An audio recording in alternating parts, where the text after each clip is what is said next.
dari kelas 12 MIPA 2. Di sini saya akan menyampaikan materi dari mata pelajaran sejarah yang dibimbing oleh Bapak Krismanto, Sarjana Pendidikan.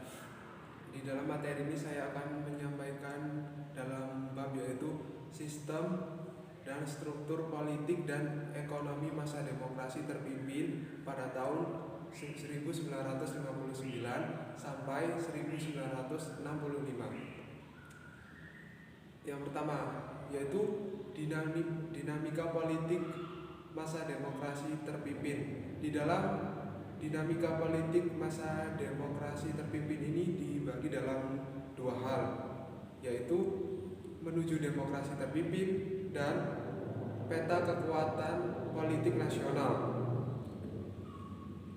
Dan yang pertama saya akan membahas yaitu menuju demokrasi terpimpin. Kehidupan politik sosial di Indonesia pada masa demokrasi liberal pada tahun 1950 hingga 1559 belum pernah mencapai kestabilan secara nasional. Kabinet yang silih berganti membuat program kerja kabinet tidak dapat dijalankan sebagaimana mestinya. Dewan Konstituante yang dibentuk melalui pemilu 1955 pun tidak berhasil menyelesaikan tugasnya menyusun undang-undang dasar baru bagi Republik Indonesia. Padahal Presiden Soekarno menaruh harapan besar terhadap pemilu 1955 karena bisa dijadikan sebagai sarana membangun demokrasi yang lebih baik. Presiden Soekarno berkeinginan untuk mengubur partai-partai politik yang ada. Dalam konsepsinya, Presiden Soekarno menghendaki dibentuknya kabinet berkaki empat yang anggotanya terdiri dari wakil-wakil PNI, wakil NU, wakil Masyumi, dan wakil PKI. Presiden Soekarno juga menghendaki dibentuknya Dewan Nasional yang anggotanya terdiri dari golongan fungsional dalam masyarakat. Presiden menekankan bahwa demokrasi liberal tidak sesuai dengan jiwa dan semangat bangsa Indonesia. Untuk itu, beliau mengganti dengan suatu demokrasi yang sesuai dengan kepribadian bangsa Indonesia, yaitu demokrasi terpimpin. Demokrasi terpimpin sendiri merupakan suatu gagasan pembaruan kehidupan politik, kehidupan sosial, dan kehidupan ekonomi. Gagasan Presiden Soekarno dikenal sebagai konsepsi Presiden 1957. Adapun pokok-pokok yang terkandung dalam konsepsi tersebut. Yang pertama, dalam pembaruan struktur politik harus diberlakukan sistem demokrasi terpimpin yang didukung oleh kekuatan-kekuatan yang mencerminkan aspirasi masyarakat secara seimbang. Yang kedua, pembentukan kabinet gotong royong berdasarkan imbangan kekuatan masyarakat yang terdiri atas wakil-wakil partai politik dan kekuatan golongan fungsional atau golongan karya. Upaya menuju demokrasi terpimpin dirintis oleh Presiden Soekarno sendiri sebelum dikeluarkannya dekret Presiden pada 5 Juli 1959. Langkah pertama adalah pembentukan Dewan Nasional pada Mei 1957. Langkah selanjutnya adalah mengeluarkan suatu keputusan pada tanggal 19 Februari 1959 tentang pelaksanaan demokrasi terpimpin dalam rangka kembali ke Undang-Undang Dasar 1945.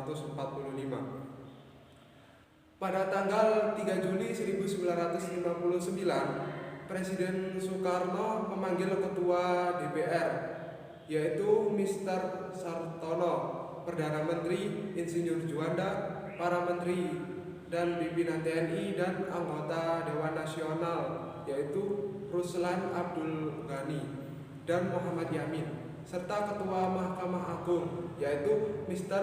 Wirjono Projodikoro, untuk mendiskusikan langkah yang harus diambil. Mereka semua sepakat untuk memberlakukan kembali Undang-Undang Dasar 1945. Pada hari ini, Minggu 5 5 Juli 1959 pukul 17 waktu Indonesia Barat, upacara resmi di Istana Merdeka selama 15 menit. 3 hal pokok dekrit Presiden Soekarno adalah: yang pertama, menetapkan pembubaran konstituante. Yang kedua, menetapkan Undang Dasar 1945 berlaku bagi segenap bangsa dan seluruh tumpah tanah air Indonesia, terhitung mulai penetapan dekrit dan tidak berlakunya lagi Undang-Undang Dasar Sementara atau UUDS. Yang ketiga, pembentukan MPRS yang terdiri atas anggota DPR ditambah dengan utusan-utusan dan golongan, serta pembentukan Dewan Pertimbangan Agung Sementara atau DPAS. Selanjutnya, pada tanggal 17 Agustus 1959, dalam pidato kemerdekaannya, Presiden Soekarno menafsirkan pengertian demokrasi terpimpin itu sendiri. Presiden Soekarno menguraikan ideologi demokrasi terpimpin yang isinya mencakup revolusi gotong royong, demokrasi anti-imperialisme, dan anti-demokrasi liberal, dan perubahan secara total. Pidato tersebut diberi judul yaitu Penemuan Kembali Revolusi Kita. Selanjutnya, sementara itu, konflik terbuka antara DPR dan Presiden akhirnya terjadi ketika DPR menolak rencana anggaran belanja negara atau APBN tahun 1960 diajukan oleh pemerintah. Penolakan tersebut membawa dampak pembubaran DPR oleh pemerintah. Presiden Soekarno pada tanggal 5 Maret 1960 ia mendirikan DPR Gotong Royong atau DPR GR. Para anggota DPR GR ditunjuk untuk presiden tidak berdasarkan pertimbangan ketentuan partai politik, namun lebih berdasarkan pertimbangan 5 golongan, yaitu: pertama, nasionalis; 2, Islam; 3, komunis; yang keempat, Kristen Katolik; dan yang kelima adalah golongan fungsional. Baik, kita akan lanjut ke bab berikutnya, yang kedua, yaitu peta kekuatan politik nasional. Antara tahun 1960 sampai 1965, kekuatan politik pada waktu itu terpusat di tangan Presiden Soekarno. Beliau memegang seluruh kekuasaan negara dengan TNI AD dan PKI di sampingnya. Kekuatan politik baru lainnya adalah PKI. PKI sebagai partai yang bangkit pada waktu 1952 dari puing-puing pemberontakan Madiun 1948. PKI menerapkan strategi yaitu menempel pada Presiden Soekarno. Ketika Presiden Soekarno gagal membentuk kabinet gotong royong atau Nasakom pada tahun 1960 karena mendapat tantangan dari kalangan Islam, dan TNI AD, PKI mendapat kompensasi tersendiri dengan memperoleh kedudukan dalam MPRS, DPR GR, dan DPA, dan pengurus besar Front Nasional, serta dalam Musyawarah Pembantu Pimpinan Revolusi atau MPPR.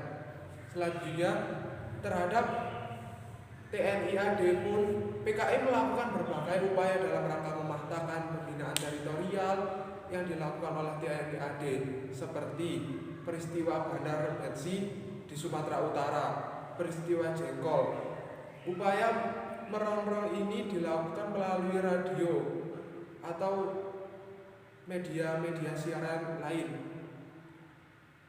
Begitu juga dengan pers dan poster yang menggambarkan setan desa yang harus dibunuh atau dibasmi. Tujuan politik PKI di sini adalah menguasai desa dan mengepung kota. Baik, itu materi yang dapat saya sampaikan, dan kurang lebihnya saya memohon maaf. Saya akhiri. Wabillahi taufiq wal hidayah. Wassalamualaikum warahmatullahi wabarakatuh.